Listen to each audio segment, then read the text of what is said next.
បាទសាធុថ្ងៃនេះលោកគ្រូសូមចេញវីដេអូនិយាយទាក់ទងអំពីសុខឆ្មានិងកូនក្រក់ឆ្មានឹងបងប្អូនមួយចំនួនបានដឹងមួយចំនួនក៏មិនទាន់បានដឹងហ្នឹងហើយពីព្រោះសុខឆ្មាហើយនិងកូនក្រក់ឆ្មាក៏មានអានុភាពច្រើនណាស់នឹងកាលណាបើវាកើតកូនមកវាតែងតែទុកសុខឲ្យយើងហើយសុខហ្នឹងយើងវាអត់ស៊ីទេវាទុកឲ្យយើងយកទៅហាលក្តៅឬក៏ចោលភ្លើងឲ្យស្ងួតហើយបានយើងធ្វើកិច្ចបន្តណាដូចជាសុទ្ធដាស់ប្រសិទ្ធិដាក់ឈ្មោះហើយជាដើមហ្នឹងហើយកូនក្រក់ក៏ចឹងដែរណាកូនក្រក់ដែលវាកើតមករលូតណាកើតមកវាងាប់ហើយវារលូតហ្នឹងគេហៅកូនក្រក់ហើយណាយើងយកទៅចោលភ្លើងឲ្យស្ងួតឲ្យក្រៀមមែនតែន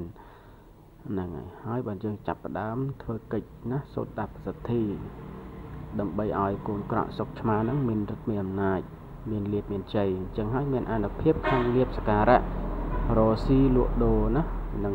ឬក៏យើងបើកនៅអាជីវកម្មផ្សេងហ្នឹងវា